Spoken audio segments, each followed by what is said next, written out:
Hey guys, beautiful day, another video, another skincare video, and of course, first step in our skincare routine is cleansing. So I'll be sharing to you a cleanser from the brand Hello Glow, the low pH hydrating cleanser, which is this one. This is a 60 ml cleanser na kasama sa rejuvenating set from Hello Glow. Well, this time it is sold separately and in a bigger packaging na, which is this one, a 120 grams of cleanser. And sa mga hindi pa nakakaalam sa cleanser na to, this is the Hello Glow Low pH Hydrating Cleanser, hyaluronic acid plus multivitamin. Hyaluronic acid that locks in moisture to keep your skin smooth and hydrated. Vitamin C and E with jojoba spears that offers antioxidant and moisturizing properties that serve to protect your skin.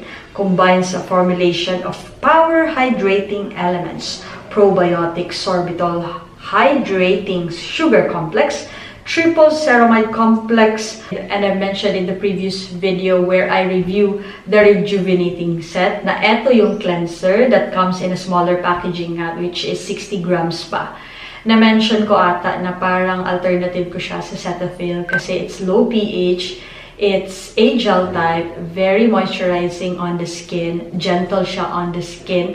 Well, in fact, it still retains the moisture of your skin, so it's very good as morning cleanser, but also good as a nighttime cleanser because it has that deep cleansing effect on the skin, and it's best for all skin types.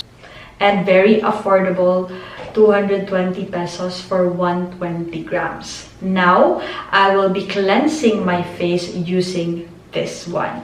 As you can see, medyo dark ang aking under eye, meron ako mga pimples right there, at medyo matte ang mukha ko.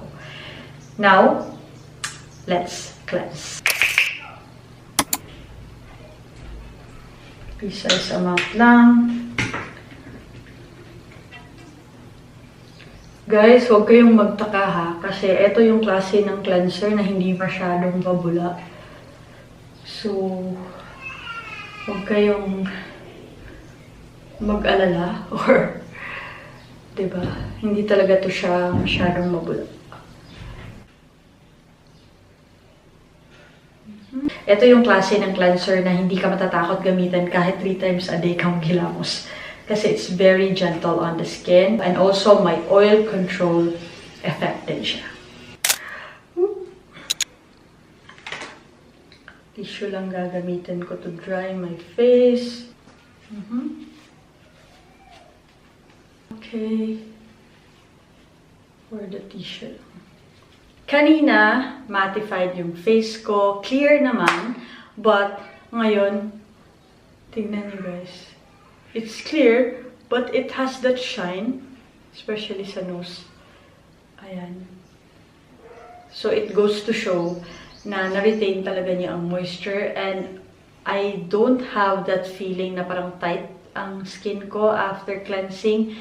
With other cleansers kasi, ang linis ng feeling ko sa mukha ko to the point na parang ang dry, tapos parang banat yung face ko. Ayan. This one feels refreshing and moisturizing as well. Then usually after cleansing, after using this product, I go straight away using a sunscreen. Well, today, gagamitin natin to.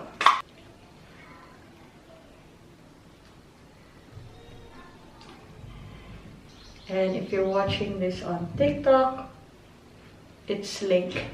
The product is linked in the yellow basket. And last thing, aside sa may oil control effect siya, I think the sensitive girlies out there will love this one kasi gentle lang talaga siya on the skin.